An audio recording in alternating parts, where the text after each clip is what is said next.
মোদির ভারত 5 ট্রিলিয়ন মার্কিন ডলারের অর্থনীতির স্বপ্নে আবার মশগুল। কারণ মোদি সরকার দাবি করেছে যে কারেন্ট ফিনান্সিয়াল ইয়ারে জুলাই টু সেপ্টেম্বর ত্রৈমাসিকে দেশের জিডিপি এক লাফে বেড়েছে 8.2%। কিন্তু ইন্টারন্যাশনাল মনিটারি ফান্ড বা আইএমএফ এর ছোড়া একটি ঢিলে ফেটে গেল মোদির এই জিডিপি মিথের বেলুন।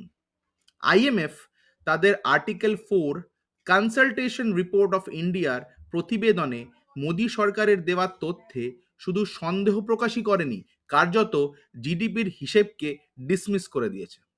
কারণ মোদি সরকার যেসব তথ্যকে ভিত্তি করে এই জিডিপির হিসেব করেছে তা গড়মিলে ভরা।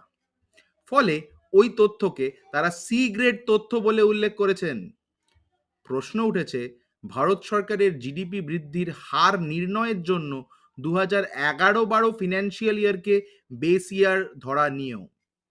আইএমএফ এর পর্যবেক্ষণে 14 বছর আগের সালকে বেস ইয়ার ধরলে স্বাভাবিকভাবেই জিডিপি বৃদ্ধির হার বেশি আসবে। আর এইখানেই প্রশ্নগুলি উঠছে, তাহলে কি মোদী সরকার ইচ্ছাকৃতভাবেই পরিসংখ্যানে কারচুপি করে ও বেস ইয়ার পাল্টে দেশের অর্থনীতির বেহাল অবস্থা মানুষের কাছে আড়াল করতে চাইছে?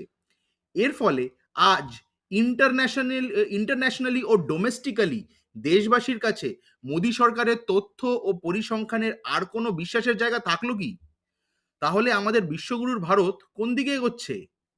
বুঝতে পারছেন আপনারা? ভাবুন আপনারা। ভালো থাকবেন। নমস্কার।